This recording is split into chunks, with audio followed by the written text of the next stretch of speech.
ఈరోజు మనం రొయ్యల ఈగురు చేసుకోబోతున్నామండి.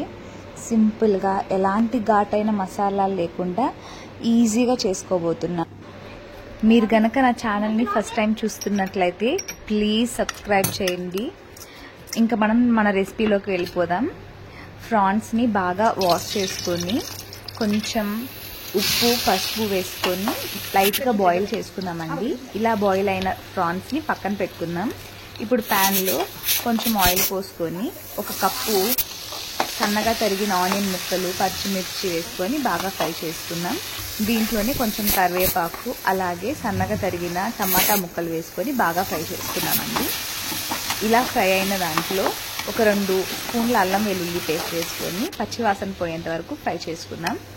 దీంట్లో 1 స్పూన్ గరం మసాలా, పసుపు అలాగే కొంచెం ఉప్పు వేసుకొని ఫ్రై చేసుకుంటున్నానండి.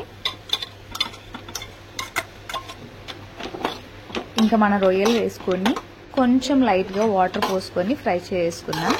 ఎక్కువ వాటర్ అవసరం లేదు, ఎందుకంటే ఇది ఫ్రై కాబట్టి. ఇంకంతే అండి. కొత్తిమీర వేసుకొని దించేసుకుందాం. ఇప్పుడు ఒక బౌల్లో సర్వ్ చేసుకుందామండి.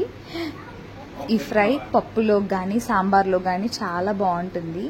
మినిమల్ ఇంగ్రీడియంట్స్తో ఎవరైనా చేసేసేయచ్చండి. మీకు కనుక ఈ వీడియో నచ్చినట్లయితే ప్లీజ్ లైక్ చేయండి, షేర్ సబ్స్క్రైబ్ చేయండి ప్లీజ్. Thank you all.